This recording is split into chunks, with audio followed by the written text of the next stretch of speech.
It has been over 2.5 weeks since we have done a 3 p.m. full show, and it's New Year, so That's back. Crazy, man. 3.5, almost 3 weeks. I feel like a vampire. All these late night shows and not coming into the office. There's a lot of basketball games. The thirst to be for played. blood. A lot of pregame shows, a lot of postgame shows. Not as many 3 p.m. full shows. So it's good to be back with all of you here on the PHLY Sixers podcast, presented by our great friends Bet365. Download the Bet365 app. Use code PHLY365 when you sign up. Whatever the moment, it's never ordinary at Bet365. Along with Derek Bodner, Kyle Newbeck, I'm Devon Givens, Bree here as well. All of you in the chat. Great to be with you here following a disappointing loss once again by the 76ers. I think we've been saying that a lot this season, and it showed itself once again last night. A terrible loss to the Phoenix Suns. The way that it happened once again. Joel Embiid not playing, but the shooting wasn't there. Turnovers, missed free throws, poor defense there in the second half. And it turned out, as Kyle said, the 10th loss of the season at home for the Philadelphia 76ers.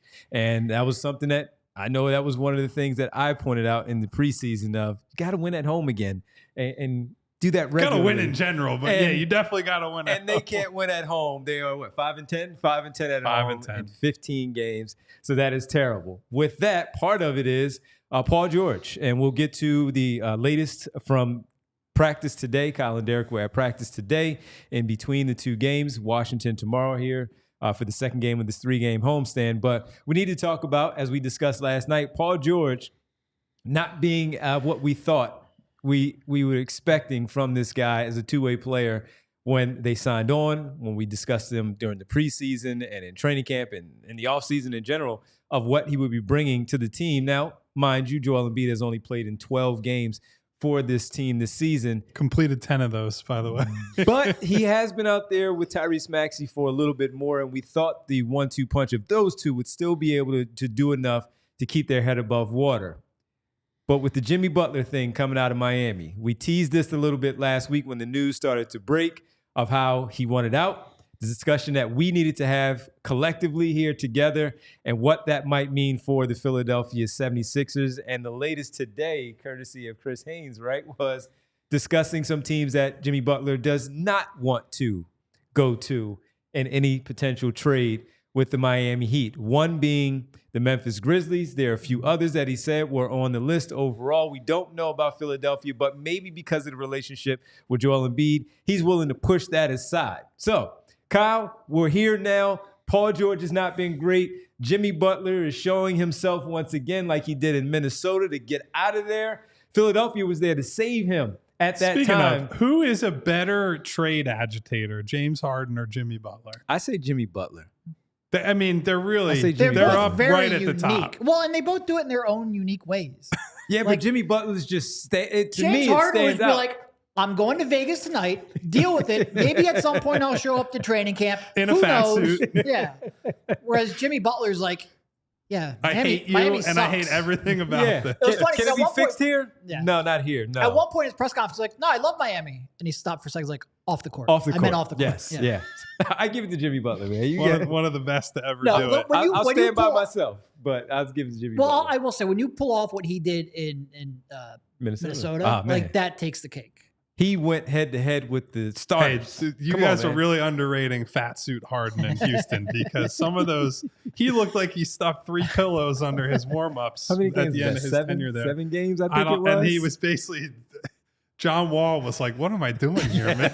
That was, anyway, so I'm sure many of you have seen all the agitating that Jimmy has done in Miami, and this has been one of the worst kept secrets in the league, right?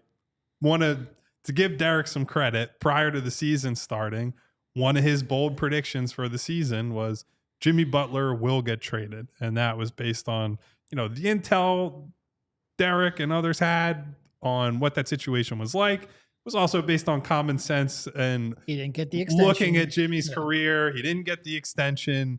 Him and Pat Riley are very similar personality-wise, stubborn, competitive, not going to back down. And it has added up to Jimmy being suspended for 7 games, which the Players Association is protesting, and the Heat essentially saying his time is done without outright saying his time is done in Miami. So the only reason that this is a discussion for the Sixers, who on paper, in theory, could have traded for Jimmy this summer and made him the top priority, is because Paul George has been nowhere close to good enough, right? Like if Paul George was shooting just career averages, right? Not having a career best year, not leading like a complete butt kicking tour in Philadelphia. If he was just normal Paul George, we wouldn't even be entertaining this, right? Because he'd be the well-fitting piece, the third guy, the good, maybe not great, but very good player between Maxey and Embiid. And Paul has just been a massive disappointment, right? So I think the argument starts with it, because this trade, if you're the Sixers, would have to be some version of just swapping Paul George for Jimmy. And both sides would haggle over what the ultimate cost would be with picks and other things involved. But that's the cleanest way to do it. For the Sixers, it's the most logical way to do it. If you're trying to make the case that they should trade for Jimmy Butler, it's as simple to me as you don't want to pay Paul George that final 3 years, and maybe you can just shave that down and say, Jimmy allows you to try to compete right now if you can convince him to play the rest of this year, which is a big if. And you maybe aren't locked in for the foreseeable future with a guy that is physically declining and toward the end of his rope in the NBA. So that's where it has to start. Now, is 35-year-old Jimmy Butler, who's got a lot of wear and tear on his body, who is a cantankerous personality, who has all kinds of fit concerns alongside this core, is he the perfect guy? No. But if you just want to pull the ripcord and say, I'm done with the Paul George thing, I've seen enough, I don't trust him, this is likely one of your only buy low star opportunities you will get that you could potentially get out of this. So I think that's where it starts. The Heat would, of course, be like, well, why would we want to pay? If Paul George is declining over that period, why do we want him? And so it probably turns into a multi-team trade. But it really says more about Paul George than it does Jimmy Butler that we have to sit here and have this conversation. And I know it was something that, of course, this is not just revisionist history for us, because he was at top of lists when we discussed him in the summer too. Jimmy Butler, Paul George, and a few others. But Jimmy Butler was definitely one that we discussed a ton this offseason about bringing him here. So yes, it is a big part, as Kyle pointed out, because of what Paul George is not doing. But it's also because we discussed him quite a bit for this very reason in general, just to be that third star next to both Embiid and Maxey, and certainly relationship with Joel. Yeah. So there's a lot of things that get in the way of this. The first, that I don't think Miami would want Paul George. I think they want financial flexibility. Pretty important detail. It's an important detail. Of course, there are 3-team trades and 4-team trades, and we can get into really weird stuff. This is much more geared towards, if you're the Sixers, would you want Jimmy Butler? We can throw away sort of Miami's interest, not because it's not important, just because there are A, ways to get around it, and B, we just don't know exactly what they're looking for. There's also a slight complication that both of these teams are first apron teams, meaning neither team can take back more than they send out in a trade, which gets complicated because, again, those two don't make they actually make very close. You're talking like $48 and $49 million, but one does make more than the other. And Miami has I can't remember who the player is off the top of my head. They have a guy making, I think it's like $750K. Yeah. And if that deal gets moved as part, then that basically solves that problem. So long story short, this basically has to, by necessity, be a 3-team trade. That gets complicated. That's not really our problem for today's show. We're not bringing up mock trades. I think Kyle's right, where if you even entertain this, it's mostly to get out of the Paul George business and the next 3 years on that contract. Jimmy has a player option for next season. For 50, was it 52? Yeah, low 50s. Like I don't know if I remember. But,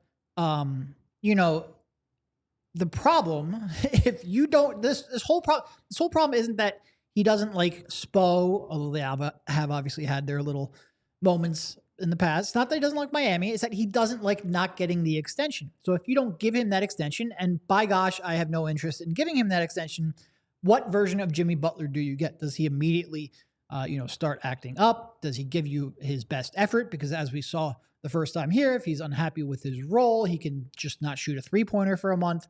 He can act up in pretty unique ways. Are you actually getting someone who's going to help you compete? And then after all of that, there is a fit on the court. And I think Jimmy's kind of unique because we haven't seen him play meaningful basketball in like 2 years. And by meaningful basketball with Jimmy Butler, I don't count anything that happens in the regular season because quite frankly, Jimmy doesn't really care about the regular season all that much. He got injured last year before the playoffs really started. Against the Sixers, he got injured last year. And this year, he's been kind of grumpy and upset for most of the year. So you don't really know exactly what he has left in the tank. And it's not like it's 28-year-old Jimmy Butler, where if he's coasting it, you're confident he can get back up to where he was.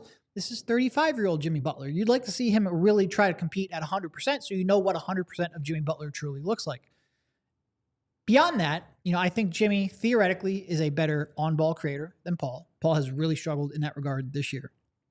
I think he is, clearly gets to the line more, gets to the rim more, is a better driving kick player, whereas Paul is maybe a little bit better. Paul likes to find the big men rolling to the hoop, whereas Jimmy likes to drive and kick. They're both not great passers, but I think Jimmy's probably a little more comfortable being on ball more.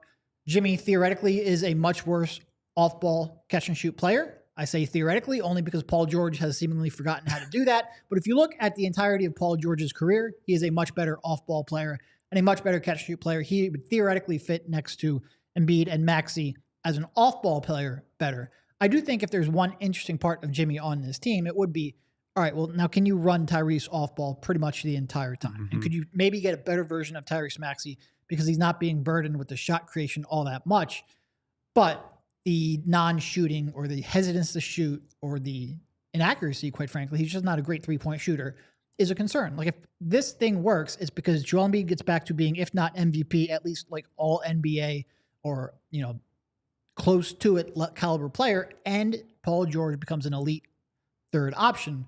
I don't have as much confidence in Jimmy Butler being a third option, and I do worry about Jimmy aging a little more than I do Paul. I think a player who builds so much of his game getting the free throw line and being able to create off the dribble without sort of like elite size and without an elite shot, I worry about that into his 36, if he stays around longer than that, 37-year-old season, which again, I don't want that next contract. But I think Paul theoretically should age better because I do think he can still be like a fourth option with reasonably good defense for quite a few years. He's just never going to be worth that contract. But yeah, I think to Kyle's point, it's mostly a reset button.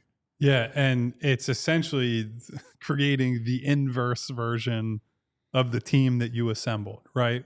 Which is, as Derek is laying out, Jimmy is everything that Paul is not offensively, and Paul is everything Jimmy is not offensively. So if you dig into the splits of like where their shots happen, this season, 36% of Jimmy Butler's shot attempts are 3 feet and in. He is a guy who wants and can get to the paint.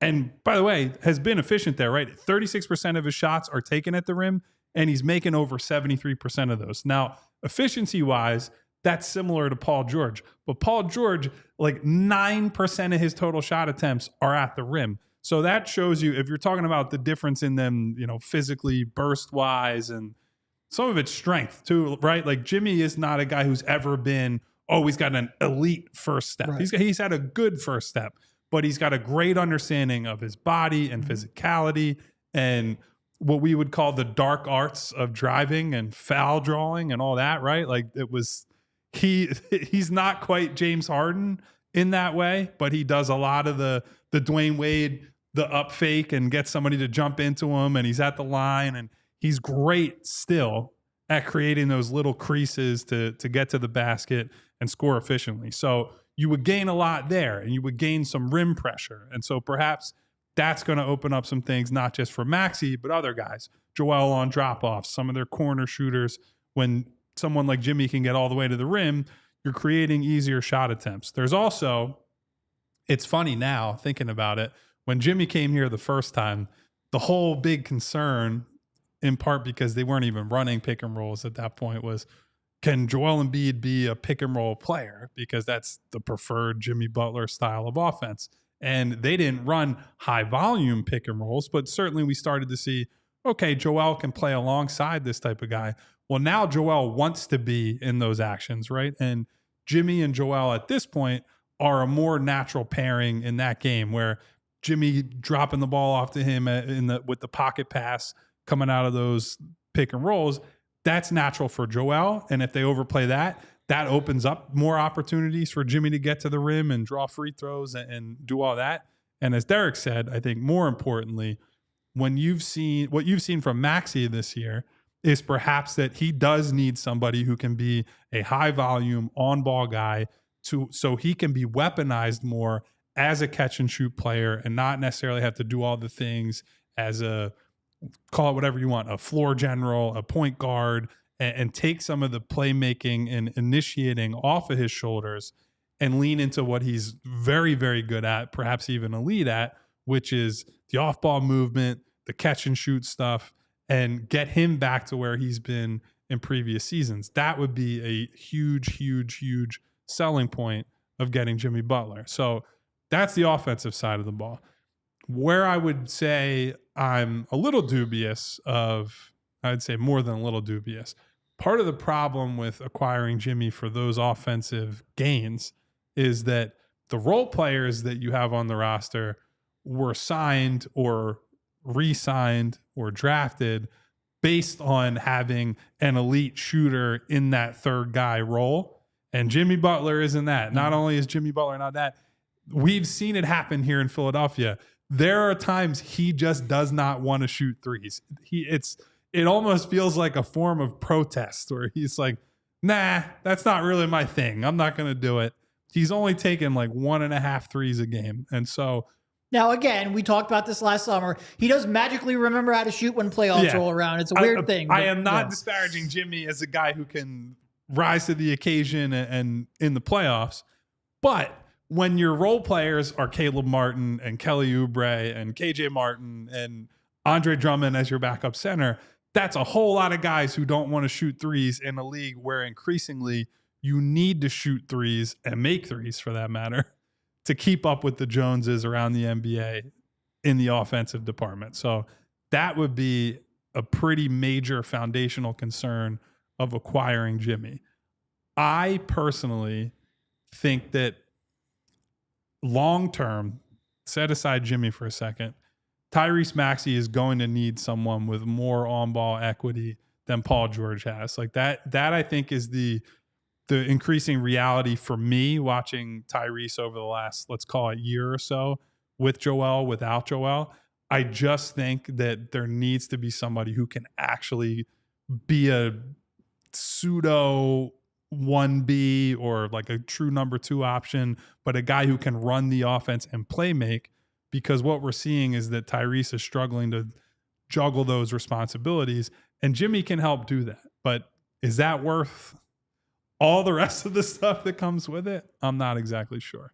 Well, even with the shooting part, you would think that if Daryl Morey in the front office were to make a move like this with Jimmy Butler, that there would maybe be a counter to that because of the fact that you discussed that they need shooting around Embiid, Maxey, and of course you're going to need shooting around Jimmy Butler. So maybe that would be something in the event that this was a direction that they would like to go, that would be a secondary move with one of those other players.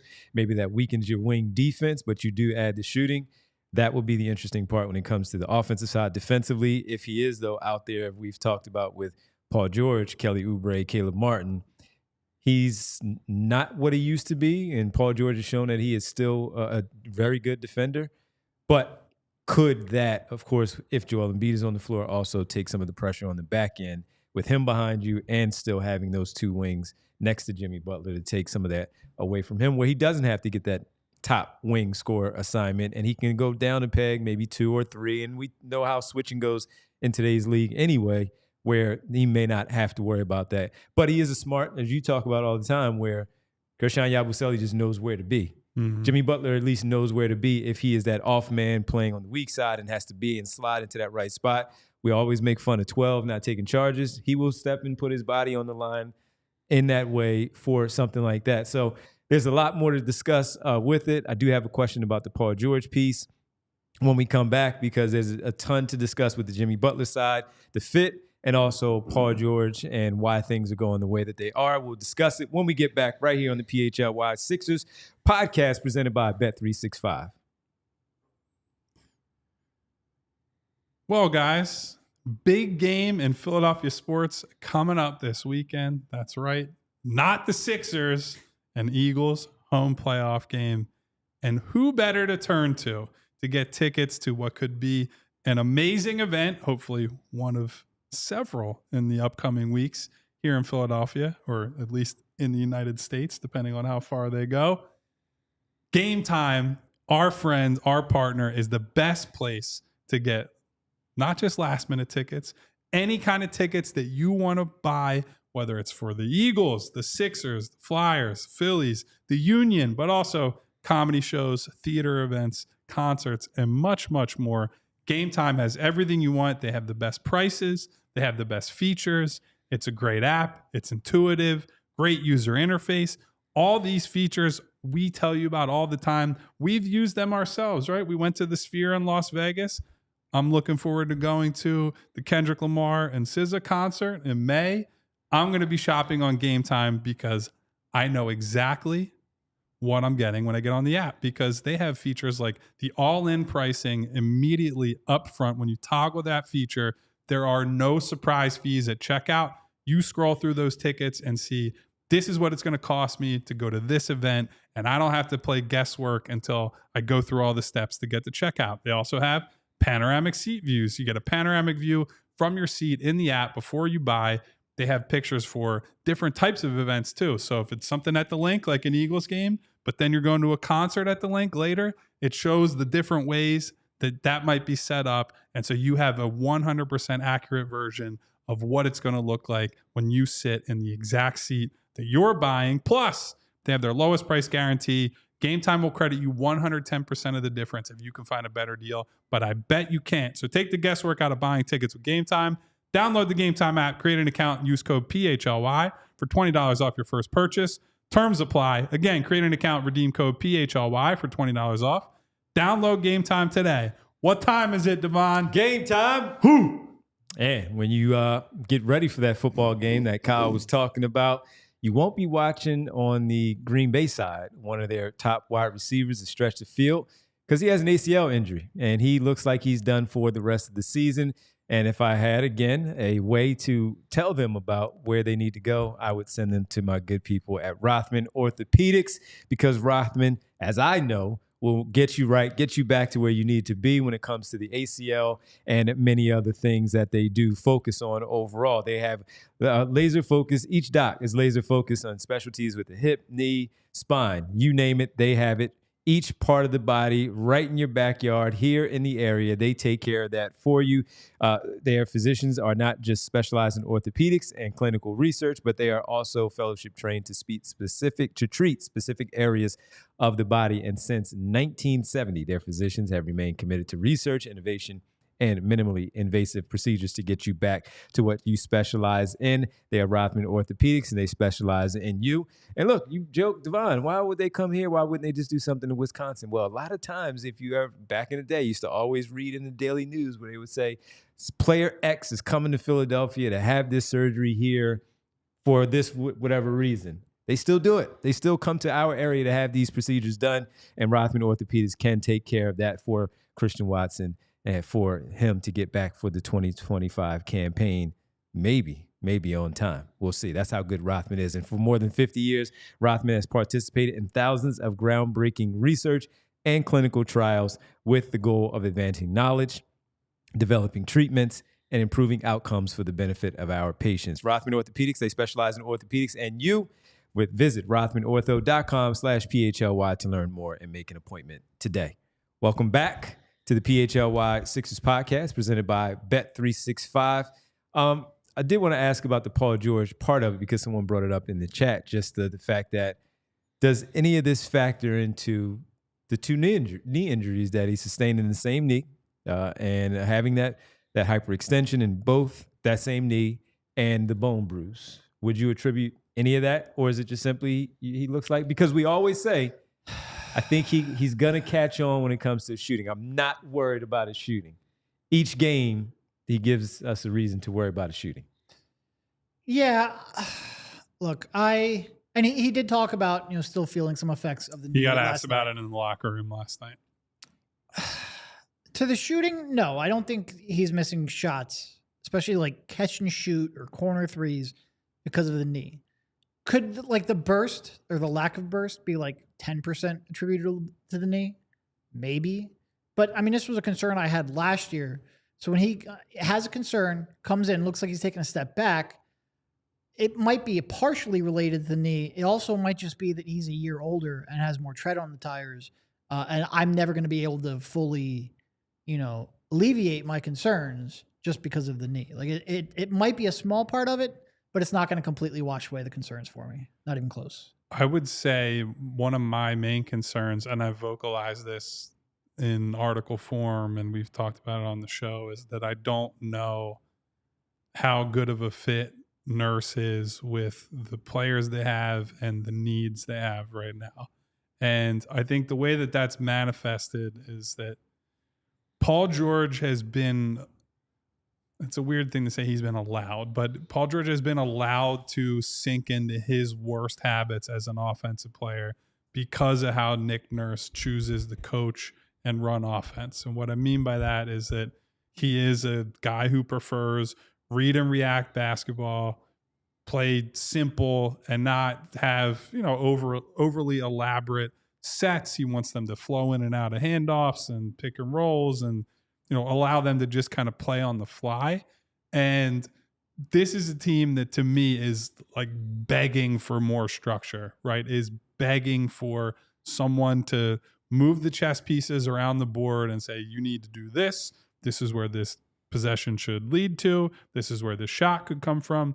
And instead, because of how Nick goes about coaching offense and running offense, you end up with a lot of possessions where it's just, okay, Paul George is going to take a turnaround long two fading away from the basket because you threw the ball to him in the mid post with, 6 to 8 seconds left on the shot clock. And while Paul George has the talent as a shot maker to end possessions like that successfully, they are relying on that a lot, right? There is a big portion of every game where it just turns into, yeah, we're just going to give you the ball and we might hunt like one switch and then figure it out. And that is not a way to help Paul George be his best self in 2025, right? Mm-hmm. It was not the best way to help Paul George 4 or 5 years ago either. The difference is Paul George had a better first step then. Paul George could go up and finish over people more regularly back then.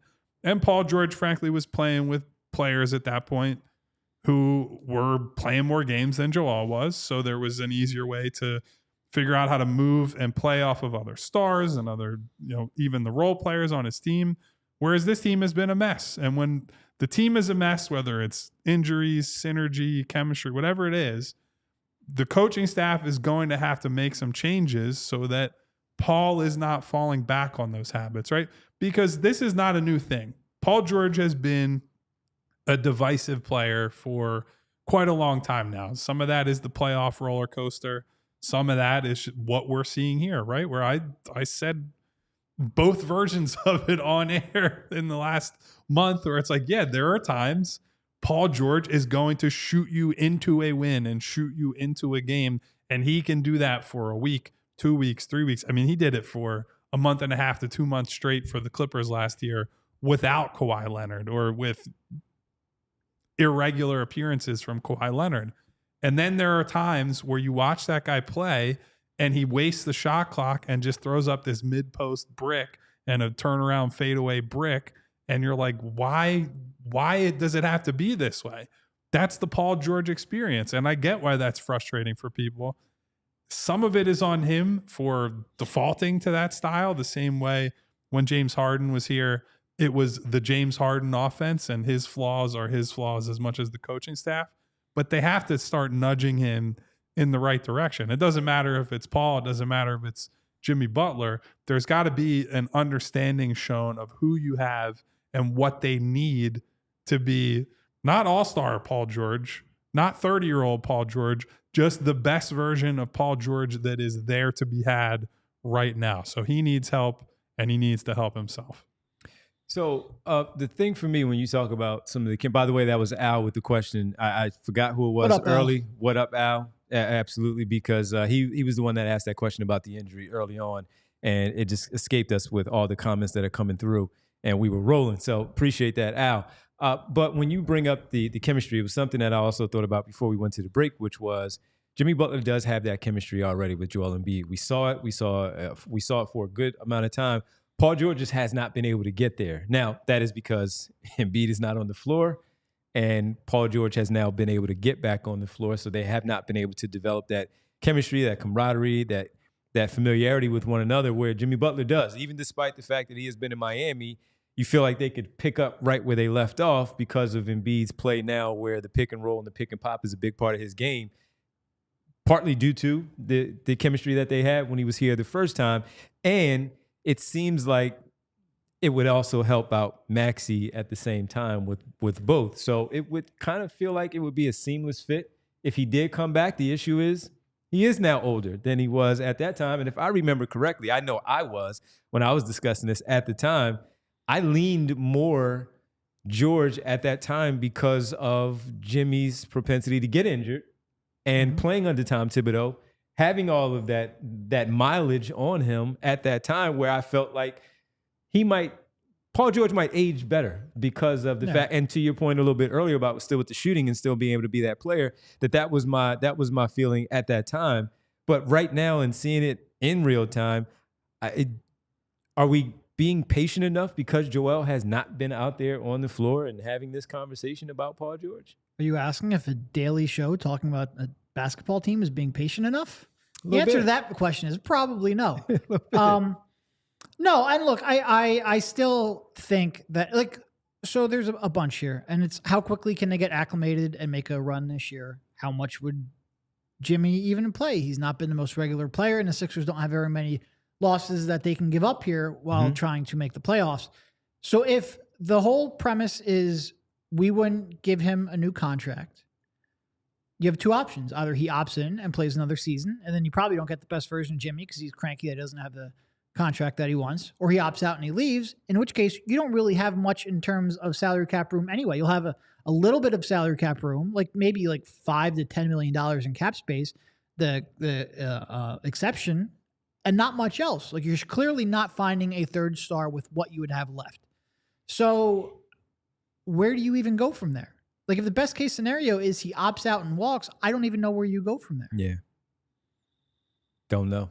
Here's another issue with Butler as a quasi-savior for this season. As we saw firsthand here, for all of Jimmy's exploits late in games and as a playoff guy, where, again, resume there I think is pretty unassailable. What he did in Miami was super, super impressive given the surrounding talent and all the context, whatever. He is not a guy who is dialing it up in the regular season, right? In fact, I think he's a guy who specifically tries to steadily build up to that period starting in mid-April to save his legs and to say, when it's go time, I'm ready to go. Well, here's the unfortunate reality. The Sixers are not a ramp-up team right now. They need people on this team and on this floor who are treating these games in January as life or death is a little bit of a distortion or exaggeration, but are treating these games as very serious, must win, must have. And I just don't see Jimmy coming here and changing the way that he has approached the regular season for what's been probably like 8 years, right? Like, this is not just he's in the back half of his 30s or in his mid 30s and he's changed this way. He's been this guy for a long time. After that initial stint in Chicago where he's breaking into the league, he's trying to make a point, and that was like the night to night, I'm going to play as many games as possible, as many minutes as possible, and go balls to the wall. What you see from Jimmy from about the Minnesota period of his career onward is he's going to be a good and at times very good regular season player, but he's not going to be great, and he's not going to exert himself more than he feels he needs to. And that's not, look, there are a lot of guys in the league who that's the case for, right? It's one of the cases against regular season basketball from fans is that why am I tuning into this when I have options like football where all these games matter and these guys are putting it on the line and blah, blah, blah, blah, blah. But when you're the Sixers and you're desperate right now, right? Set it to open the show, Devon. 5-10 at home. They are 14-20, 34 games into the year, right? And have a lot of work to do. I think the deeper we get into the season, too, you look at some of these teams ahead of them that you're hoping will fall off. Like, I don't know. The Pistons look like at least a play-in caliber team. Like, they've been a professional team. They just won't go away. They are not just punting the season, right? They want to be good. The Hawks are treading water, and they've been okay. Now, maybe they fall off a little bit, but they're not going to completely fall off a cliff. The Bulls are perpetually stuck on mediocrity. So while they're not going to compete for a title, they're at least going to, hang around that area that they're in right now. And Miami, even if they trade Jimmy, they're not an organization that generally is like, well, we're throwing away the season. I think they're probably going to try to stay competitive. So you're looking for obvious teams to fall off. There aren't many, right? And so the Sixers can't just that's how we're just going to inch our way through the regular season. They need someone, if they were to make a big shakeup trade, and I don't think they're going to make one.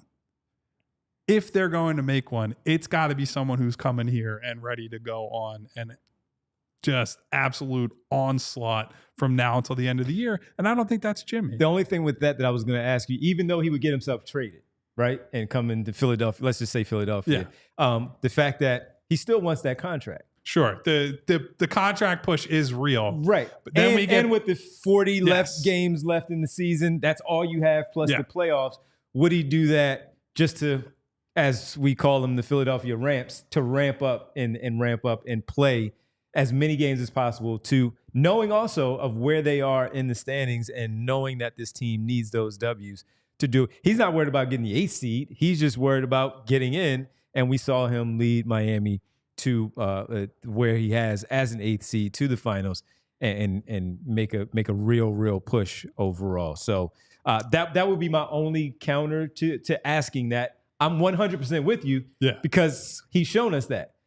It was just more of hey, there are competing dynamics, right? And that would be the only one. And then there's also, one. As Derek brought up, are you even convincing him to come here without assurances of the extension in the first place, right? Because that's the big thing, right?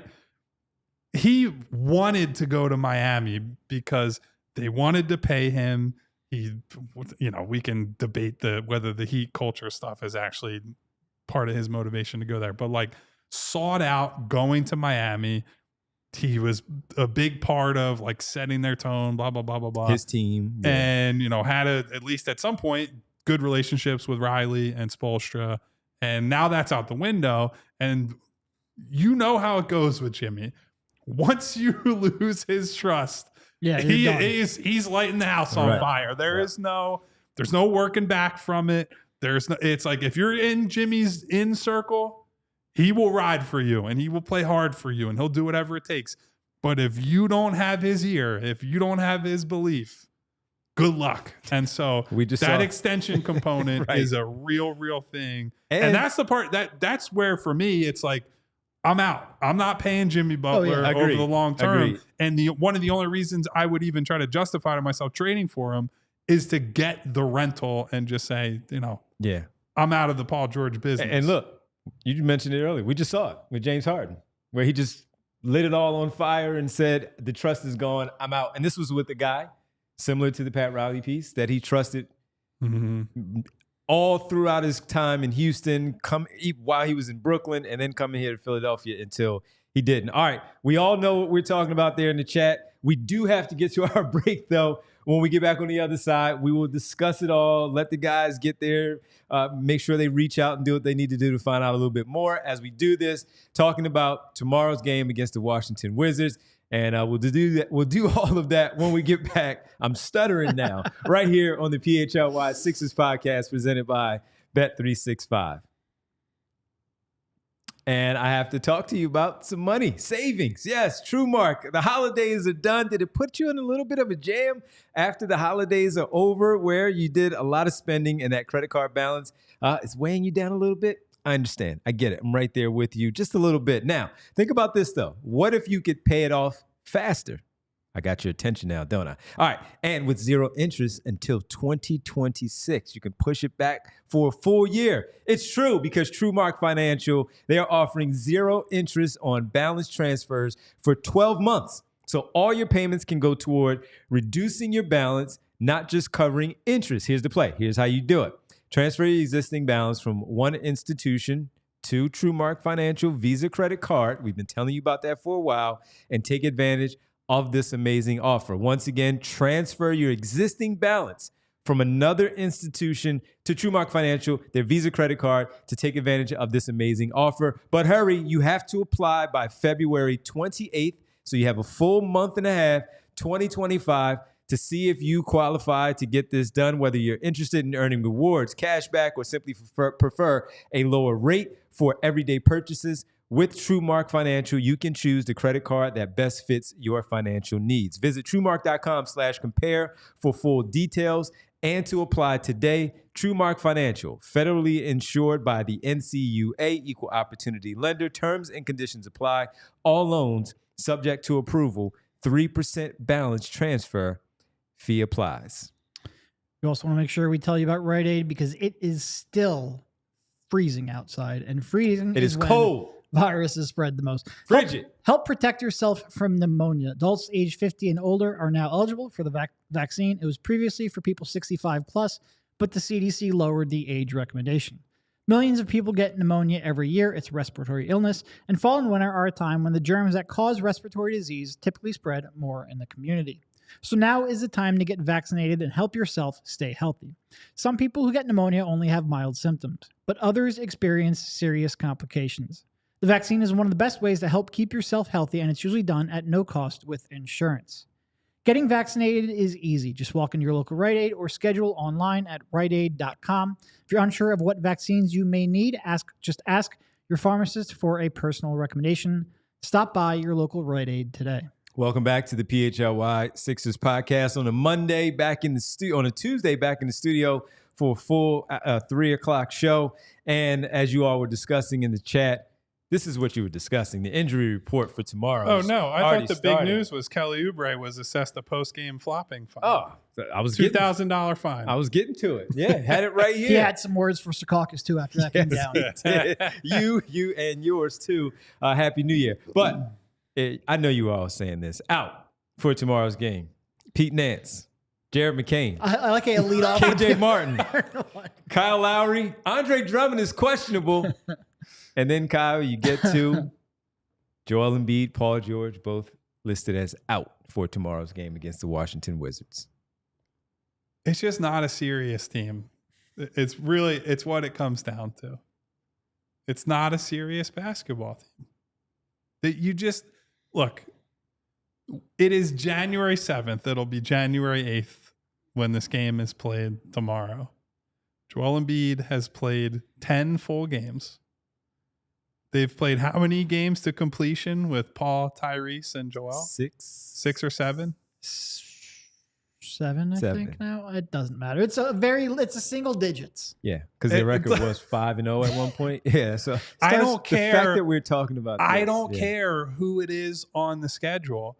There is no way to be a credible, serious team going through a season like this. There just is not. And they can be real, justifiable reasons for their absences, right? Like we all saw Joel take a tumble over a rope on Christmas Day, which is, by the way, just like a Mad Libs of Sixers nonsense that the pregame warm-up, we see Joel fall over a security rope. Like everything that can go wrong will go wrong when it comes to this franchise. So we can see things happen that cause pain and illness and injury and whatever it is that happens on a day-to-day basis. And I can hear Paul George say to me and say to Derek and other media members, like, yeah, I mean, the knee has had its problems, but it's no excuse. But it still just defies belief that we wake up every day and it's just a new round of nobody's playing, right? And so tomorrow we'll be focused on Tyrese Maxey and what he can or can't do. And frankly, anybody who thinks that the Wizards or any team in the league is a guaranteed win with the absences they will have tomorrow has not watched the team this season and is not living in reality. And I don't think the Sixers are living in reality. Like, they are not, as far as we know, as far as they will say, as far as they'll show to the public, they're not throwing the towel in on this season. But they might as well be at this point because they cannot get the reps. They cannot build the chemistry. They cannot do anything that is required of a good playoff team, not even a contender, of a second round playoff team. They are not hitting the benchmarks, the thresholds, the anything to be a competent basketball team. This season sucks. It has been no fun to watch. The product hasn't even been good when they've been winning games. Disgrace. Real fast, Derek. Just to be clear, since Kyle brought up Paul George stating to these guys here about his knee still being an issue at times, the injury report here says the left groin tightness. Yeah. It's a new thing. It's not even the knee. Well, and he did have groin problems last year with the Clippers. Yes. Both in December and then he re-aggravated it in January. I don't know. I doubt this is related. I don't even know if it's the same side. But yeah, he has had groin problems in the past. I'm just thinking with all these guys out, some of the disgusting lineups that are going to be played. Oh, my God. Devon's walking off the set. When you make Devon mad, that's when I really draw the line because Devon doesn't get mad as far as I know. When you looked at unless Die Hard is being discussed. Only time he's raised his voice the entire time. Well, there was one other, and we don't need to repeat what happened there. You look at and a lot of people brought up the bench scoring last night, and it was disgusting. Yeah. But my gosh, they didn't have like a single legitimate NBA rotation player off the bench last night. There's not a single one that you look at and you say that guy should definitely be. We're getting excited because Justin Edwards is getting a shot to play, and that's not a shot at now Justin. You take Paul George and his 35 minutes out, and we're going to see like Reggie and Kyle's out, so you can't even play there. But it's going to be so many and this goes back to it. First of all, these are a real winnable stretch, and like if you end up and look, they could still beat the Wizards. You can't take them for granted, but you can still beat them even with just Tyrese. But if you lose to the Suns, who had lost 7 of 8, and the Wizards, that's just prime opportunity you can't throw away. And part of this, yes, it's about Joel and Paul missing time. It's also about the fact that you have like at least a third, if not half of your roster, that's unplayable. And Daryl's sitting here with an open 15th roster spot, doing nothing, and he won't do anything until the trade deadline gets here, and they're just going to piss away an opportunity. Yeah, this is annoying, man. I mean, because we've talked so much about, hey, we see what's happening right now. It's not good. But everybody else is also participating in this, and the teams that are above you that are bad, they're going to naturally fall back into place. They're going to start losing on purpose to tank for draft positioning and all of that stuff. But as Kyle pointed out, we had this discussion, I think it was Saturday after the Brooklyn game, where I was like, Pistons are just being annoying. They're not going away. All right. They actually look like they care, so they're going to be playing, and Cade Cunningham is having an all-star type of season. You're getting a lot of good stuff, even though Jaden Ivey is down for a while because of that broken fibula, I think it was, in his leg. But this basketball team right here, it really is frustrating to see how they're operating, everything that's going on the floor, the issues with the head coach right now, the rotational things, all of which because we discussed this team in the offseason and all that they had done to put this roster together. We all know it starts with Joel Embiid. But again, there were multiple teams here or multiple starring roles. Embiid's out. It's Tyrese Maxey and Paul George. Paul George is out. We know what it looks like with Tyrese Maxey and Joel Embiid. We haven't seen any of that consistently enough to understand. And even when George and Tyrese Maxey are out there together for the amount of games that they have been, that hasn't looked good. And yes, they had a 9-3 month of December. Fantastic. Gave us enough, again, to talk about how they will move up into the standings, into the play-in tournament conversation, and gradually continue to do so because of the trade deadline and what they might do there. But this is ridiculous, man. We looked at this as a 5-game stretch, and Rich talked about this last night, a 5-game stretch of winnable games where we've been discussing that they have to keep getting these W's and stacking it. I even had the nerve to ask Rich, because I didn't know this was going to happen for tomorrow. Hey, what do you think they need to do in terms of these next 16, 17 games, record-wise, close to 500 by the trade deadline for that to matter, and what Daryl Morey in the front office then do?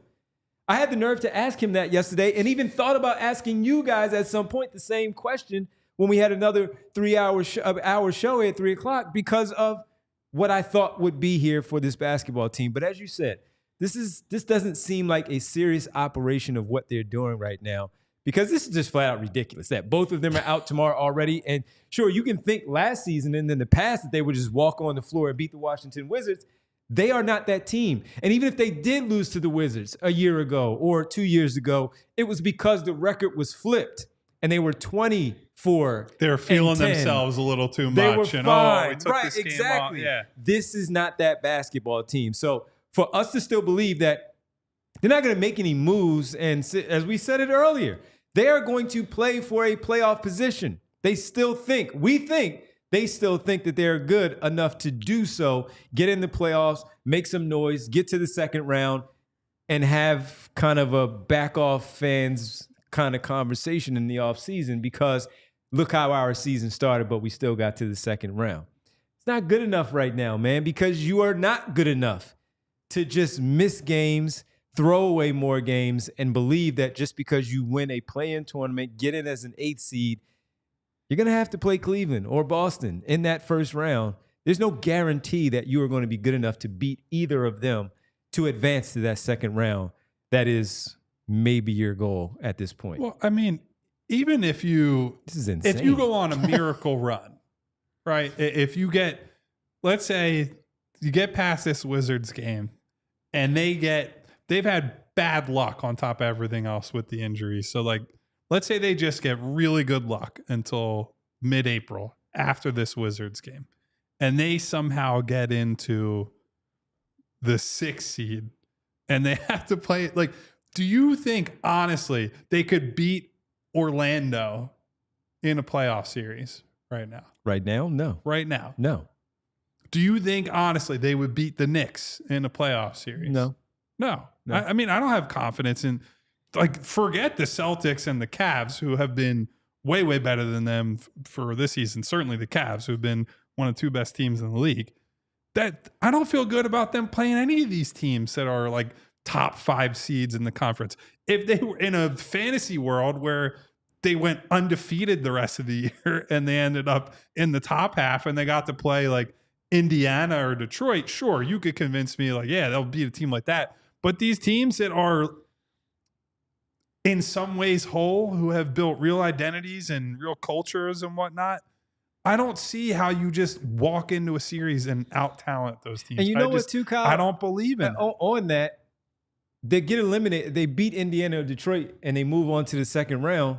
They lose in the second round. We're coming right back to this stretch here that put them in this very position in the first place because of how they're operating right now and what is currently going on with this team. They'll lose. It'll be another second round exit, and we're going to go back to what happened early in the season as to why we are in this conversation piece again. Should they trade in the offseason? Should they look to move certain players? Because here we are, Derek, once again in the same exact spot that we were before. Can we get Charlotte in the first round? Maybe. They can beat Charlotte. They can beat Charlotte. No, get Charlotte in the second round. That's what you need. Quick guess on what you think the starting lineup is tomorrow. Yabu, Maxey, Caleb, Oubre. Lowry is out. He's already out. Caleb, Oubre, and if Gordon. Drummond's questionable, do you think they go double big if he plays? Against Washington, I think they go Gordon over him.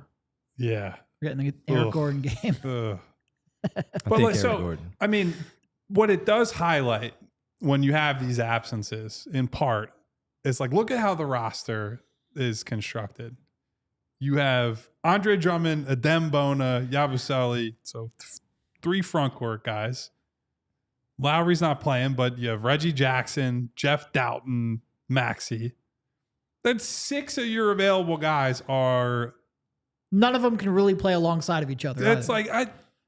how do you make a rotation out of that? As much as I've been very critical of Nick throughout this year, what the hell is he supposed to do with that group?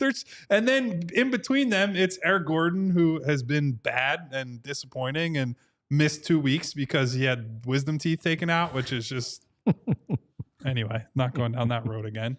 And then you have, look, Kelly has been very good. I'm no complaints about Kelly. Caleb has been on the upswing recently, so I can't complain about those guys. They're hopefully returning to form. But you're putting so much pressure on the Kelly Oubres and the Caleb Martins and the Yabuselis of the world where, yeah, they should be good role players. They shouldn't be guys that have to like be number 2 and number 3 and number 4 options on a team that thinks of itself like, hey, we got a real chance at the end of the year. They're talking in the preseason like, we think we have a great chance to beat Boston and be in that inner circle. I don't know, man. And look, I get it. This is not a complaint about, I'm not calling anybody soft. I'm not saying that Joel should go out there with a foot that's in pain and the downstream effects of that and how that impacts the knee and the uncertainty there. I'm not saying that Paul George with the groin issue while battling knee stuff should just be like throwing caution to the wind, but this is the bed they made for themselves. So you have to make a real choice, not just as a franchise, but as the players who are on this team. You suck to start the year. There is no way around that. You were not good enough. The reasons for it there's a multitude of them, right? But it is what it is. You can't erase the record. You can't erase those games. You can't change where you are. The thing you control is how much am I willing to play through? How much does this individual season matter? What they're saying organizationally is, well, only sometimes. And I don't think the only sometimes approach is enough to save this season. And that's just the reality of where they're at. Over under 46 minutes for Tyrese Maxey. I say under, but he's going to be close. Yeah, he's going to be 42. He'll be at 43. 42. And like, that's another thing, man. Like at the end of the day, yeah. Well, it's even worse now because, at the end of the day, as much as I've complained about, and we've had a lot of open discussion of Tyrese's issues this year, guys being asked to play an absurd amount of minutes with very few secondary shot creation around him. What is he supposed to do?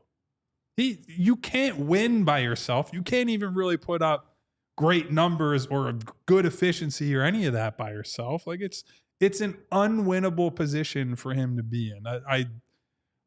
Insofar as I can feel bad for a guy who's getting paid quite a bit of money to play basketball, it is not fun to go out there and feel like you're just going to get your head kicked in constantly. And that even if you have a good game or a good stretch, that it's going to go sideways. And we want to make sure that we tell everybody on the Fast Channel side, the TV side, we appreciate you watching us here on television. If you're interested in sticking out with us here for the remainder of the show, head over to allphly.com for more of the show as we hang out with you for just a little bit longer, and make sure that you also sign up to become a diehard member at allphly.com to get the articles, the stories, the post-game reaction, of course, from Derek and Kyle after Sixers games. Big Eagles stuff happening right now with the playoffs underway. Some great stuff from those guys as they get ready. Les Bowen dropped in an important piece today, allphly.com. So if you want to read that, you have to be a diehard member to do so. So sign up at allphly.com to become a member. Get a free T-shirt. You can also check out the merchandise that is there and stay warm like Derek here with the hoodie by purchasing some of the merchandise there at allphly.com there. So hang out with us there. Of course, certainly here, we appreciate you on the TV side, but it's time to come over to allphly.com to finish off the show while you're at work, freezing in your office because your boss was mean and did not allow you to stay home. It's a little chilly in here, honestly. It is a little bit chilly in here as well, but we appreciate you hanging out with us for the duration on the TV side. Join us at allphly.com for the remainder of the show. All right, Derek, I know you wanted to jump right in there. I'm just hoping that maybe Josh Harris's tax savings can have a big night and lift this team to victory. He's worried about the Commanders right now. Oh, he's also worried about saving that luxury tax money because that's why they don't have a 15th roster spot. Derek, you've been on this, rightfully so, for a while now, that it is criminal that final roster spot is not being used. They have $6 million under the second apron. They have plenty of room. They could cut a guy, waive him, sign another guy, waive him, convert Justin Edwards, and still have room because, again, they cannot take back more money in a trade than they send out. Only flexibility you have right now is luxury tax savings. I don't care. Get me hit the if there's a over under of 1.5 guys on a team who can dribble. I need you to hit the over. I need it to happen now. And guess what, man? You know what you can say to Lonnie Walker playing in Lithuania? We got lots of opportunity here, buddy. You're not just coming here to be an occasional player. You are coming here to be a rotation player. You might be starting tomorrow. Yes, immediately. The rest of the way, he might be starting. Lonnie Walker is not the only basketball player in the world who they could sign, right? But it's just an obvious name of a guy who you would say he's an NBA player. He has shown he's an NBA player. Why are you not adding another NBA player to a team that can hardly field a competent roster night to night? Go get somebody. There's no justifiable reason to sit here and say, well, it's for flexibility. It's nonsense. Especially with the trade deadline still a full month away. You're not going to fix, if you're not making a trade now, you're going to wait until then. You're not fixing the problem, so you need some ball handling help. You need to win games. Tyrese Maxey is going to be double teamed all night tomorrow. Koulibaly, of course, is going to get the assignment and do whatever Koulibaly does, but they're going to throw that second guy. I was wondering if we'd get through the show without a Koulibaly reference. Not a chance. Devon's guy through and through. They're going to throw a second defender at him, and they're going to force the basketball out of his hands. And while Kelly Oubre was good last night, he might be good tomorrow, but it may not result in a W. You need more ball handlers to help out because now we're talking about who's starting as the fifth starter, Eric Gordon. I mean, come on. Come on, man. So, look, even when I brought it up, it wasn't because, the guy is great. It was because they need more ball handling. And I brought up Elfrid Payton for the 10-day contract that he did with the New Orleans Pelicans, breaking the record with 21 assists, franchise record. You just need somebody that can ball handle and defend a little bit, has some size. With a pulse. They brought up my guy Dennis Smith Jr. in the chat. Spirit brought him up. He's still out there. Spirit 42, bringing him up. Markelle Fultz, well, you guys were talking about there might be an injury with him, or at least some of the reports that were out there that he might. But either way, those are at least two names that can run up and down the basketball court and maybe do something ball handling wise, help out defensively to take some of the pressure at least off of Tyrese Maxey when those others are not out there. So that's where we are. Good times. Not good times. Not good times. Not good times. All right. Let's get ready. Unless you guys had, there wasn't anything there. From practice, there are just only so many things I can complain about, and this is like the same thing over and over. I'm still again. dying at you starting the injury report off by reading Pete Nance. Get into the important stuff first. You have to know that. Well, I think he's only in the G League. I think they can. Yeah, I think he probably. I listen. The whole thing. Big news, guys. Pete Nance is out for tomorrow's game. Well, tomorrow we'll have a pregame show talking about this contest against the Washington Wizards. Rich and I will have that here with you along. I might join you. There's not much reason to be in the arena for tomorrow. Alongside Bree, we'll be here tomorrow at 6:30 for the pregame coverage for the Sixers and Wizards, minus Joel Embiid, Paul George, and everybody else that we ran off there. It really is, including Pete everybody Nance. else except for. Well, I guess KJ is not an everybody else. And Jared is certainly not an everybody else. Yeah, but Jared so Pete Nance, Kyle Lowry out. Questionable Andre Drummond, Joel Embiid, Paul George out for tomorrow's game against the Washington Wizards. But you still should tune in at 6:30 for the pregame coverage that we'll have for you on the PHLY Sixers. Listen, if nothing else, tomorrow will be presented by Bet365. Chaotic. Yes. What's Sergio Rodriguez doing nowadays? Sitting back laughing. One of the few guys Jared I would Bayless. not want to see play for He's this team. laughing right now. So our show here today was presented by Bet365 as well. Download the Bet365 app. Use code PHLY365 when you sign up Whatever the moment, it's never ordinary at Bet365. Must be 21 plus and physically located in Pennsylvania. If you or someone you know has a gambling problem and wants help, call or text 1-800-GAMBLER.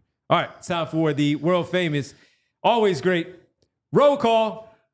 Thank you, everybody, for hanging out today. Are you shouting out Joel and Paul George? No. All right. The best, as I always have said, the best ability is availability. I don't actually mean that, by the way, but that's the type of mood I'm in right now. Thank you, everyone, for hanging out today. I want to shout out many of my people.